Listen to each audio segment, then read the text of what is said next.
الحمدللہ رب العالمین، الصلاۃ والسلام علی خاتم النبیین، اما بعد، فاعوذ باللہ من الشیطان الرجیم، بسم اللہ الرحمن الرحیم۔ مطالعہ سیرت بصورت سوال کے عنوان سے آج کا سوال یہ ہے کہ مدینہ منورہ میں جب مسجد نبوی میں تعمیر ہو رہی تھی تو اس وقت مسلمانوں کے پاس اتنی وسائل تھے کہ وہ پختہ اینٹوں اور پتھروں سے مسجد کو تعمیر کر لیتے، لیکن اس کے باوجود مسجد نبوی کو کھجور کے 3 شاخوں اور کچی اینٹوں سے بنایا گیا تاکہ مسجد بنانے میں زیادہ وقت صرف نہ ہو اور مسلمانوں کے لیے جلد از جلد مسجد تعمیر ہو جائے۔ آج کل ہم دیکھتے ہیں کہ مساجد کو بہت عالیشان طریقے سے تعمیر کرایا جا رہا ہے۔ وہ سادگی جو کہ مسجد نبوی کی پہلے تعمیر میں ہمیں نظر آ رہی ہے، آج کل کے مساجد میں اس قسم کی سادگی نظر نہیں آ رہی۔ مساجد میں تعمیری تکلفات کے وجوہات، ان کے نقصانات کیا ہے، ان کو کیسے سادگی کی طرف لایا جا سکتا ہے۔ یا کریم، اس میں چونکہ ایک بات نہیں کی جا سکتی، اس میں ظاہر صحابہ کے اندر بھی اختلاف پایا جاتا ہے۔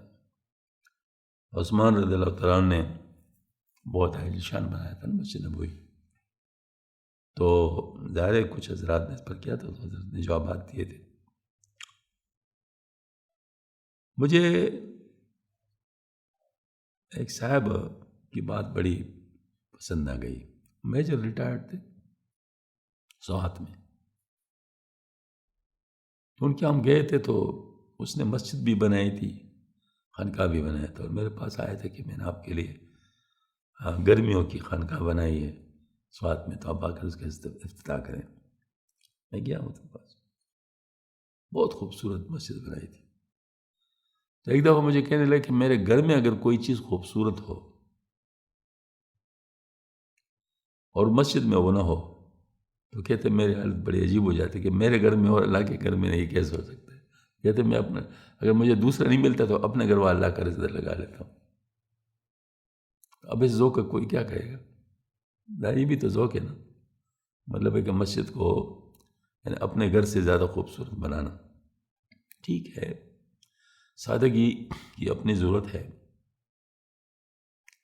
اور اس میں تکلفات میں نہیں پڑنا چاہیے، مطلب وہ ہے کہ اس کی وجہ سے مسجد کو لیٹ نہیں کرنا چاہیے۔ تو اب اگر مسجد بنی ہوئی ہے اور اس میں جگہ نماز کی بنی ہوئی ہے اور اس میں پھر کوئی ایسا کر رہے ہیں کہ اس کو خوبصورت بنا رہے ہیں، تو اس میں پھر کوئی حرج نہیں ہونا چاہیے۔ البتہ سامنے کی دیوار کو منقش نہیں ہونا چاہیے، وہ نیچے فرش پر بھی منقش چیزیں نہیں رکھنی چاہیے جس سے انسان کا دل بیٹھے، یہ نہیں ہونا چاہیے، کیونکہ ظاہر ہے اس سے پھر ایک دفعہ سے مولانا ابو الحسن علی ندوی صاحب رحمۃ اللہ فرما رہے تھے کہ میں اپنے شیخ حضرت شاہ عبد القادر رائے پور رحمۃ اللہ کے ساتھ مسجد نبوی میں بیٹھا تھا، تو میں نے کہا تھا کہ دیکھو نا لوگوں نے ایسے تکلفات کر لیے۔ کہتے حضرت نے فرمایا کہ یہ پورے کائنات آپ صلی اللہ علیہ وسلم کے لیے بنائی گئی ہے، تو یہ تو بہت تھوڑا ہے، جو ہے تو یہ بھی بہت تھوڑا ہے۔ تو کہتے پھر مجھے اپنی بات پر بڑی خفت ہوئی کہ میں نے ایسی بات کر لی۔ تو ذوق کی بات ہے، اس بنیاد پر اگر کوئی مسجد سادہ بنائے کہ جلدی بنے، اس میں تکلفات کی وجہ سے لیٹ نہ ہو، یہ بھی بڑا اچھا ذوق ہے۔ اور یہ بھی کہ میرے گھر میں میرا گھر زیادہ خوبصورت ہو، اس سے زیادہ مسجد خوبصورت ہونا چاہیے، یہ اپنا ذوق ہے۔ بالکل اس کی ایسی بات ہے کہ جیسے کسی نے قلعہ گاڑ دیا مسجد کے پاس کہ کوئی گھوڑا کوئی لائے گا تو اس کے ساتھ باندھنے گا تو اس کو ثواب ملے گا، دوسرے وہ قلعہ اکاڑ دیا کہ کسی کو ٹوکر نہ لگے، اس کو بھی ثواب مل گیا۔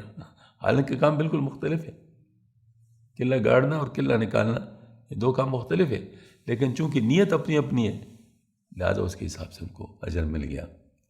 تو اس وجہ سے مسجد اگر کوئی خوبصورت بناتا ہے اس ذوق کی وجہ سے کہ میرے گھر سے اس کو زیادہ خوبصورت ہونا چاہیے کیونکہ اللہ کا گھر ہے، تو ٹھیک ہے۔ مطلب ظاہر ہے کہ ہمارے ادھر قاضی صدر الدین صاحب رحمۃ اللہ علیہ نقشبندی سلسلے کے بزرگ گزرے ہیں بری پور میں، اس نے اپنے گھر کے جو زیور تھے ان کی اجازت سے گلا کر اس کا جو ہے نا مطلب وہاں پر وہ بنا دیا۔